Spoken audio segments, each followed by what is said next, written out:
নমস্কার। জীবন স্মৃতি পাঠের আজকের পর্বটির নাম প্রকৃতির প্রতিশোধ। এই কারওয়ারে প্রকৃতির প্রতিশোধ নামক নাট্যকাব্যটি লিখিয়াছিলাম। এই কাব্যের নায়ক সন্ন্যাসী সমস্ত স্নেহবন্ধন মায়াবন্ধন ছিন্ন করিয়া প্রকৃতির উপরে জয়ী হইয়া একান্ত বিশুদ্ধভাবে অনন্তকে উপলব্ধি করিতে চাহিয়াছিল। অনন্ত যেন সব কিছুর বাহিরে। অবশেষে একটি বালিকা তাহাকে স্নেহপাশে বদ্ধ করিয়া অনন্তের ধ্যান হইতে সংসারের মধ্যে ফিরাইয়া আনে। যখন ফিরিয়া আসিল তখন সন্ন্যাসী ইহাই দেখিল, ক্ষুদ্রকে লইয়াই বৃহৎ, সীমাকে লইয়াই অসীম, প্রেমকে লইয়াই মুক্তি। প্রেমের আলো যখনই পাই তখনই যেখানে চোখ মেলি সেখানেই দেখি সীমার মধ্যেও সীমা নাই।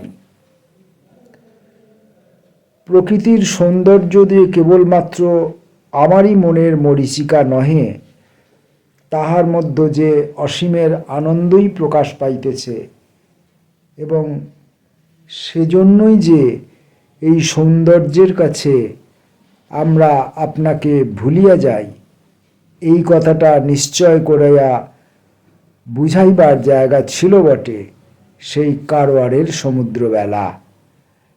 বাহিরের প্রকৃতিতে যেখানে নিয়মের ইন্দ্রজালে অসীম আপনাকে প্রকাশ করিতেছেন, সেখানে সেই নিয়মের বাধাবাধির মধ্যে আমরা অসীমকে না দেখিতে পারি। কিন্তু যেখানে সৌন্দর্য ও প্রীতির সম্পর্কে হৃদয় একেবারে অব্যবহিতভাবে ক্ষুদ্রের মধ্যেও সেই ভূমার স্পর্শ লাভ করে, সেখানে এই প্রত্যক্ষ বোধের কাছে কোনো তর্ক খাটিবে কি করিয়া? এই হৃদয়ের পথ দিয়াই প্রকৃতি সন্ন্যাসীকে আপনার সীমা সিংহাসনের অধিরাজ অসীমের খাস দরবারে লইয়া গিয়াছেন। প্রকৃতির প্রতিশোধের মধ্যে একদিকে যত সব পথের লোক, যত সব গ্রামের নরনারী, তাহারা আপনাদের ঘর গড়া প্রাত্যহিক তুচ্ছতার মধ্যে অচেতনভাবে দিন কাটাইয়া দিতেছে। আর একদিকে সন্ন্যাসী, সে আপনার ঘর গড়া এক অসীমের মধ্যে কোনো মতে আপনাকে ও সমস্ত কিছুকে বিলুপ্ত করিয়া দিবার চেষ্টা করিতেছে। প্রেমের সেতুতে যখন এই দুই পক্ষের ভেদ ঘুচিল, গৃহীর সঙ্গে সন্ন্যাসীর যখন মিলন ঘটিল, তখনই সীমায় অসীমে মিলিত হইয়া সীমার মিথ্যা তুচ্ছতা ও অসীমের মিথ্যা শূন্যতা দূর হইয়া গেল। আমার নিজের প্রথম জীবনে আমি যেমন করিয়া একদিন আমার অন্তরের একটা অনিদৃশ্যতাময় অন্ধকার গুহার মধ্যে প্রবেশ করিয়া বাহিরের সহজ অধিকারটি হারাইয়া বসিয়াছিলাম, অবশেষে সেই বাহির হইতেই একটি মনোহর আলোক হৃদয়ের মধ্যে প্রবেশ করিয়া আমাকে প্রকৃতির সঙ্গে পরিপূর্ণ করিয়া মিলাইয়া দিল। এই প্রকৃতির পরিশোধেও সেই ইতিহাসটি একটু অন্যরকম করিয়া লিখিত হইয়াছে। পরবর্তী আমার সমস্ত কাব্য রচনার ইহাও একটি ভূমিকা। আমার তো মনে হয় আমার কাব্য রচনার এই একটি মাত্র পালা, সে পালার নাম দেওয়া যাইতে পারে সীমার মধ্যেই অসীমের সহিত মিলন সাধনের পালা। এই ভাবটাকেই আমার শেষ বয়সের একটি কবিতার ছত্রে প্রকাশ করিয়াছিলাম। বৈরাগ্য সাধনে মুক্তি সে আমার নয়। তখনও আলোচনা নাম দিয়া যে ছোট ছোট গদ্য প্রবন্ধ বাহির করিয়াছিলাম, তাহার গোড়ার দিকেই প্রকৃতির প্রতিশোধের ভিতরকার ভাবটি একটি তত্ত্ব ব্যাখ্যা লিখিতে চেষ্টা করিয়াছিলাম। সীমা যে সীমাবদ্ধ নহে, তাহা যে অতল স্পর্শ গভীরতাকে এক কণার মধ্যে সংহত করিয়া দেখাইতেছে, ইয়া লইয়া আলোচনা করা হইয়াছে। তত্ত্ব হিসাবে সে ব্যাখ্যার কোনো মূল্য আছে কিনা, কিংবা কাব্য হিসাবে প্রকৃতির প্রতিশোধের স্থান কি তাহা জানি না, কিন্তু আজ স্পষ্ট দেখা যাইতেছে এই একটিমাত্র আইডিয়া অলক্ষ্যভাবে নানা বেশে আজ পর্যন্ত আমার সমস্ত রচনাকে অধিকার করিয়া আসিতেছে। কারওয়ার হইতে ফিরিবার সময় জাহাজে প্রকৃতির প্রতিশোধের কয়েকটি গান লিখিয়াছিলাম। বড় একটি আনন্দের সঙ্গে প্রথম গানটি জাহাজের ডেকে বসিয়া সুর দিয়া গাহিতে গাহিতে রচনা করিয়াছিলাম। হ্যাদে গো নন্দরানী, আমাদের শ্যামকে ছেড়ে দাও, আমরা রাখাল বালক গোষ্ঠে যাব, আমাদের শ্যামকে দিয়ে যাও। সকালের সূর্য উঠিয়াছে, ফুল ফুটিয়াছে, রাখাল বালকেরা মাঠে যাইতেছে। সেই সূর্যোদয়, সেই ফুল ফোটা, সেই মাঠে বিহার তাহারা শূন্য রাখিতে চায় না। সেইখানেই তাহারা তাহাদের শ্যামের সঙ্গে মিলিত হইতে চাইতেছে। সেইখানেই অসীমের সাজ পরা রূপটি তাহারা দেখিতে চায়। সেইখানেই মাঠে ঘাটে বনে পর্বতে অসীমের সঙ্গে আনন্দের খেলায় তাহারা যোগ দিবে বলিয়াই তাহারা বাহির হইয়া পড়িয়াছে। দূরে নয়, ঐশ্বর্যের মধ্যে নয়, তাহাদের উপকরণ অতি সামান্য। পীত ধরা ও বনফুলের মালাই তাহাদের সাজের পক্ষে যথেষ্ট। কেননা সর্বত্রই যাহার আনন্দ, তাহাকে কোনো বড় জায়গায় খুঁজিতে গেলে, তাহার জন্য আয়োজন আড়ম্বর করিতে গেলে লক্ষ্য হারাইয়া ফেলিতে হয়।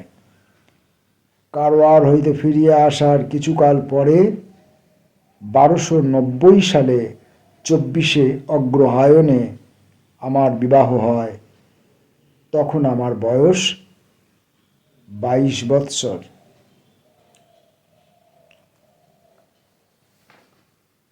প্রকৃতির প্রতিশোধ নামক এই পর্বটি ছোট্ট একটি পর্ব। এই নামে তিনি একটি নাট্যকাব্য লিখেছিলেন এবং সেই নাট্যকাব্যের যে মূল বিষয়বস্তু সেটাকেই তিনি একটু বিস্তৃত করে বোঝাবার চেষ্টা করেছেন। তিনি বলতে চেয়েছেন যে তাঁর সারা জীবনের যে লেখালেখি, তার যে কাব্য রচনার যে ধারাবাহিকতা, তার মধ্যে একটিমাত্র পালা আছে, আর সে পালার নাম দেওয়া যাইতে পারে সীমার মধ্যেই অসীমের সহিত মিলন সাধনের পালা। অর্থাৎ সীমা শুধুমাত্র সীমিত নহে, আবার অসীমও কোনো অর্থেই অসীম নহে। দুটোরই মধ্যে দুজনের যেন সহজ সম্পর্ক রয়েছে। সেই জন্যে প্রকৃতির প্রতিশোধে সন্ন্যাসী যখন সংসারের স্নেহ মায়া বন্ধন কাটিয়ে অনন্তকে অর্থাৎ ঈশ্বরকে বা বিশ্ব প্রকৃতির যিনি যে কল্পিত সত্তা, তাকে উপলব্ধি করার জন্য তিনি সাংসারিক স্নেহ মায়া বন্ধন এ সমস্তকে কাটিয়ে চলে গিয়েছিলেন বিশুদ্ধভাবে সেই ঐশী চেতনাকে আবিষ্কার করবার জন্য। এবং সেইখানে দেখা যাচ্ছে যে একটি বালিকা তাকে স্নেহ পাশে বদ্ধ করে আবার সংসারের মধ্যে ফিরিয়ে আনে এবং সন্ন্যাসী সীমার মধ্যে ফিরে এসেই অসীমকে দেখতে পান। অসীম কোনোভাবেই অসীম নয়, আর সীমাও কোনোভাবেই সীমিত নয়, এই এক বোধ। এবং এই বোধটি তিনি যখন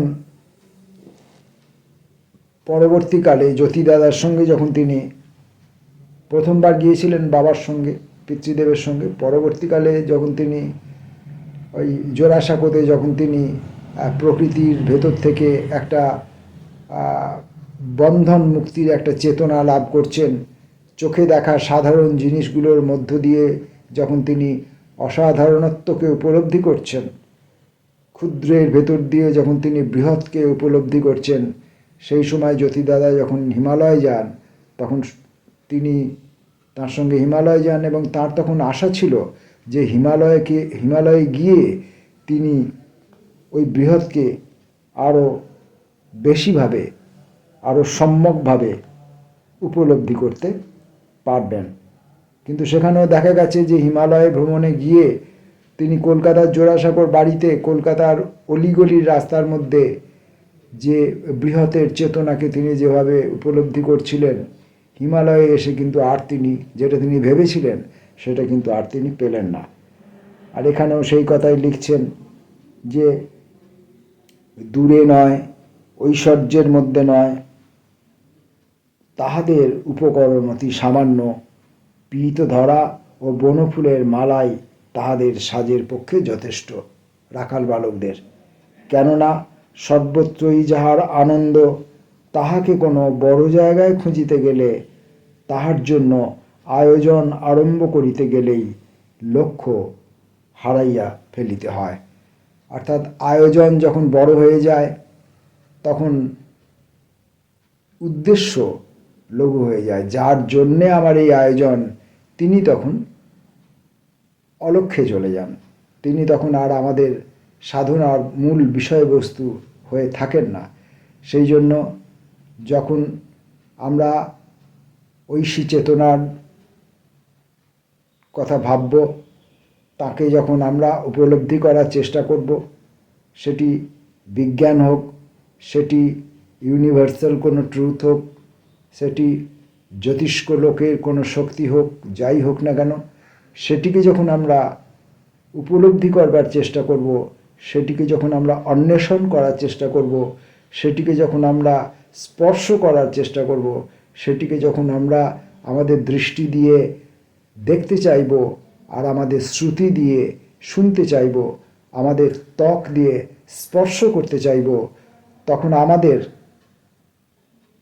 তাকে খোঁজার জন্য যে আয়োজন, অর্থাৎ আমাদের পূজার যে বিবিধ বিধি প্রকরণ, সেগুলো যেন বড় না হয়ে যায়।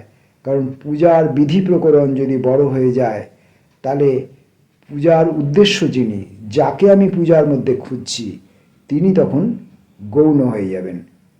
এটাই হচ্ছে এই প্রকৃতির প্রতিশোধের পর্বটির এবং তাঁর সারা জীবনের লেখালেখির মুখ্য উপজীব্য বলে তিনি নিজেও স্বীকার করেছেন।